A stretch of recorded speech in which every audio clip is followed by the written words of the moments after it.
अपघातांविषयी महाराष्ट्रामध्ये धुळ्यातील रस्ते हे सर्वात घातक ठरलेले आहेत। अपघातांच्या बाबतीमध्ये धुळ्यामध्ये एका वर्षात अपघाती मृत्यूंमध्ये 25% वाढ झालेली आहे। याचाच अर्थ मागच्या वर्षी जेवढे मृत्यू झालेले होते त्यापेक्षा 25% जास्त मृत्यू या वर्षामध्ये झालेले आहेत। तर नांदेड आणि सांगली या जिल्ह्यांचा त्या पाठोपाठ नंबर लागतो। या जिल्ह्यांमध्ये अपघाती मृत्यूंमध्ये 20% जास्तची वाढ नोंदवली गेली आहे। तर राज्यातील 18 जिल्ह्यांमध्ये अपघाती मृत्यूंचं प्रमाण वाढलेलं आहे आणि दिलासादायक बाब म्हणजे मुंबई आणि वर्धा शहरातील अपघाती मृत्यू रोखण्यास सरकारला यश आल्याचं दिसतंय। वर्ध्यामधील अपघाती मृत्यू 32% कमी झाले आहे, तर मुंबई शहरातील अपघाती मृत्यूंचं प्रमाण 15% घटलेलं आहे।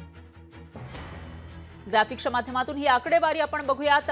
बऱ्याचशा ठिकाणी रस्ते अपघात होताना दिसतात आणि त्याची आकडेवारी कशी आहे आपण बघू शकतोय। पुणे ग्रामीणमध्ये वर्षभरात झालेले अपघाती मृत्यू हे 854 आहेत, नाशिक ग्रामीणमध्ये 845, अहमदनगरमध्ये 796, जळगावमध्ये 442, तर साताऱ्यामधील 434 जणांचा मृत्यू झालेला आहे अपघातामुळे।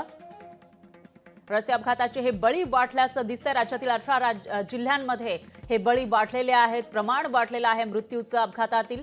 आणि त्याचबरोबर धुळे याच्यासाठी पहिला ठरलेला आहे, तर वर्धा आणि मुंबईमध्ये दिलासादायक असं चित्र आहे। याविषयी अधिक माहितीसाठी आपले प्रतिनिधी चेतन नावरे हे थेट आपल्या सोबत जोडले गेले आहेत। चेतन, काय सांगाल? एकीकडे विकास कामं वाढलेली आहेत, रस्ते मोठमोठे केले जात आहेत, मात्र दुसरीकडे अपघात रोखण्याचं मोठं आव्हान प्रशासनासमोर आहे, कारण अपघाती मृत्यूचं प्रमाण हे वाढत असताना दिसतंय। काय अपडेट्स आहेत याविषयी?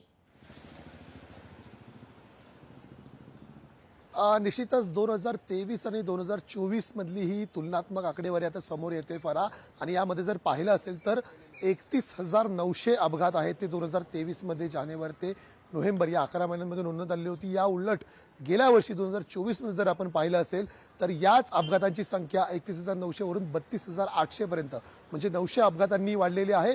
दुसरीकडे जर आपण आकडेवारीमध्ये मृत्यूचं प्रमाण पाहिलं असेल तर मृत्यूचा दरही यामध्ये जर पाहिलं तर वाढण्यात आलेला आहे। जवळपास 13,900 जे मृत्यू झालेले होते ते 2023 मध्ये झालेले होते। यावेळी 100 मृत्यू आहेत ते कमी झालेले आहेत अपघातीमध्ये, मात्र अपघातांची संख्या त्या तुलनेत जास्त झालेली आहे। जरी परिवहन विभाग असेल किंवा एकंदरीत वाहतूक पोलीस असतील यांकडून संयुक्तपणे सार्वजनिक बांधकाम विभागाला हाताशी घेऊन वेगवेगळे ब्लॅक स्पॉट असतात ते शोधले जातात। ज्या ठिकाणी अपघातांची संख्या जास्त असते, जीवघेणे अपघात जास्त होतात, त्या ठिकाणचे मेजरमेंट घेतले जातात आणि नेमकं काय उपाययोजना करता येतील अशा प्रकारे उपाययोजना केल्या जातात आणि अपघातांची संख्या कमी केली जाते। मात्र तरीही महाराष्ट्रातील अपघातांची संख्या वाढत आहे। विशेषतः मुंबईमध्ये जर पाहिलं असेल तर मुंबई पोलिसांना एक मोठं यश आलेलं आहे की अपघात झाल्यानंतर तात्काळ त्या अपघातग्रस्तांना मदत देण्याची जी वेळ आहे ती तात्काळ केली जाते आणि त्यामुळेच मुंबईमध्ये अपघात जरी सर्वात जास्त झाले असले तरी मृत्यूचं प्रमाण सर्वात कमी आहे।